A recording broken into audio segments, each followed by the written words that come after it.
دوستو ایک شخص نبی پاک صلی اللہ علیہ وآلہ وسلم کی خدمت میں حاضر ہوا اور عرض کرنے لگا کہ یا رسول اللہ صلی اللہ علیہ وآلہ وسلم مجھے بتائیے کہ کوئی ایسا مومن بھی ہے جو جہنم میں رہے گا؟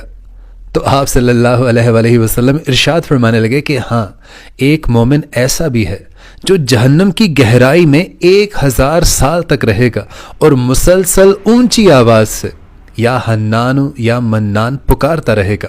اور ایک دن وہ اس قدر اونچی آواز سے یا حنان یا منان پکارے گا کہ اس آواز کو حضرت جبریل علیہ السلام جہنم کے قریب سے گزرتے ہوئے سن لیں گے اور تعجب کا اظہار کریں گے، حیران ہوں گے کہ اس قدر اونچی آواز میں یا حنان یا منان کون پکار رہا ہے۔ اور پھر حضرت جبریل امین علیہ السلام اللہ تعالیٰ کے عرش کے سامنے حاضر ہوں گے،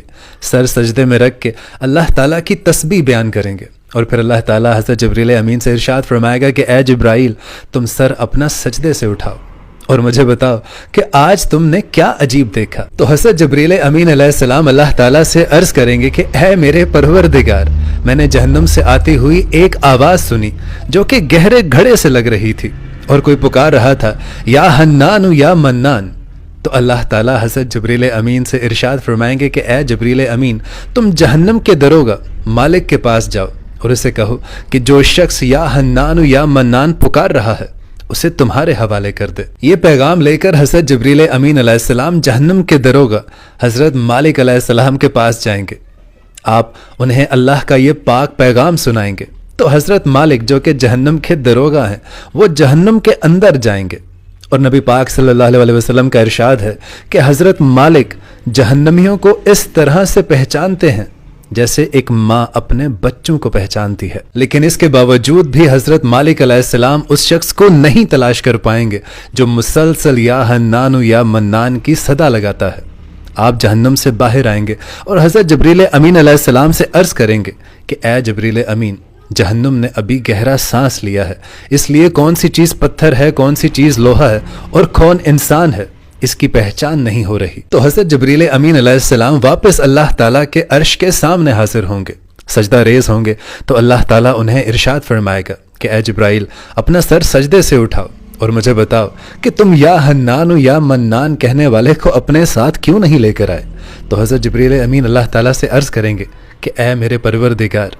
جہنم کے دروغہ حضرت مالک علیہ السلام نے بھی معذرت کر لی ہے، اور وہ کہہ رہے ہیں کہ جہنم نے ابھی گہرا سانس لیا ہے، اس لیے کون سی چیز تانبا ہے، کون سی چیز لوہا ہے، کچھ سمجھ نہیں آ رہی۔ تو اللہ تعالیٰ حضرت جبریل امین علیہ السلام سے ارشاد فرمائے گا کہ اے جبرائیل، مالک کے پاس دوبارہ جاؤ اور اسے کہو کہ میرا بندہ فلاں گھڑے کے فلاں کونے میں اس طرح سے پڑا ہوا ہے۔ تو حضرت جبریل امین دوبارہ حضرت مالک کے پاس جائیں گے اور حضرت مالک دوبارہ سے جہنم میں اسی جگہ پر اس شخص کو باہر نکالیں گے اور حضرت جبریل امین کے حوالے کر دیں گے، اور پھر حضرت جبریل امین علیہ السلام اس شخص کو لے کر اللہ تعالیٰ کے عرش کے سامنے آئیں گے، اور پھر اللہ تعالیٰ اس بندے سے ارشاد فرمائے گا، اے میرے بندے، مجھے بتا، کیا میں نے تیری بہترین تخلیق نہیں کی تھی؟ کیا میں نے تیری طرف رسول نہیں بھیجے تھے؟ کیا ان رسولوں نے تجھے میری کتاب پڑھ کر نہیں سنائی؟ کیا ان رسولوں نے تجھے نیکی کا حکم نہیں دیا تھا، برائی سے منع نہیں کیا تھا؟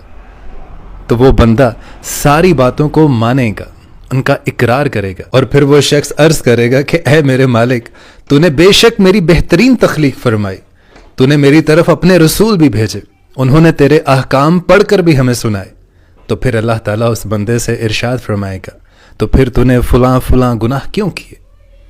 تو وہ شخص عرض کرے گا، یا اللہ،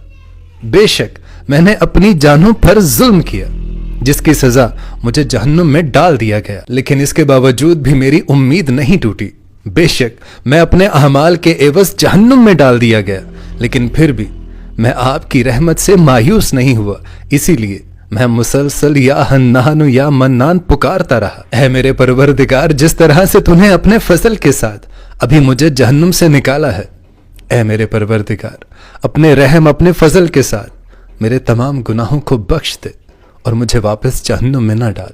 تو اللہ تعالیٰ فرشتوں سے ارشاد فرمائے گا کہ اے فرشتوں، گواہ ہو جاؤ، میں نے اس بندے پر رحم کیا اور اسے معاف کر دیا۔ سبحان اللہ۔